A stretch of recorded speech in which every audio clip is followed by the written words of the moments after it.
Meron nga pala akong nakitang artista. Hindi ko nga lang alam kung papansinin ako nito. Kinunan ko na nga lang siya ng video para maipakita ko sa mga katrabaho ko.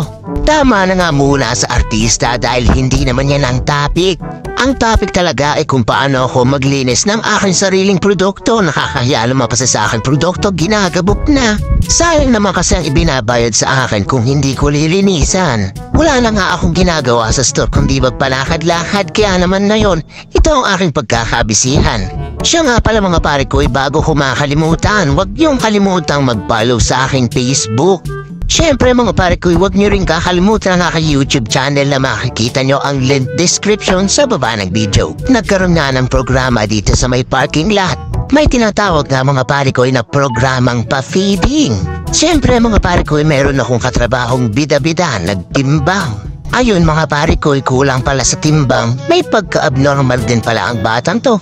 Dahil nga sa kulang ang timbang ay ayun nabigyan ng lugaw. Tuwang-tuwa ang bata at hindi pa daw siya nanananghalian. Nagulat na nga lang ako mga pare ko, nung hinila yung bang ko, may nakareserve pa palang dalawa. Sayang naman daw sa mga pare ko ang palugaw kapag ka hindi niya nilubos-lubos. Libre na nga lang daw, tatanggi ka pa ba?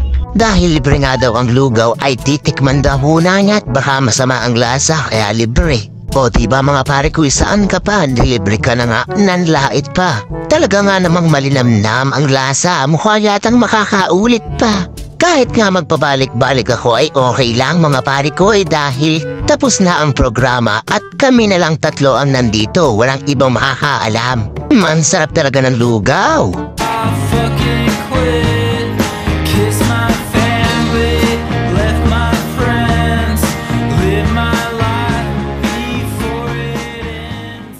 Kanina nga lang ay naisipan kong gumawa ng part 2 dahil sayang naman ang dollar kapag ka maigsi lang ang video. Di naman pwedeng sila lang lagi ang bida, syempre kasama din ako.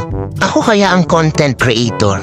Habang ako'y kasama, syempre dapat kasama rin sila. Dahil kung hindi sila kasama, walang kwenta, wala ding manonood, walang dollar na papasok. Dahil kahit ayaw ko mga pare ko, wala akong choice.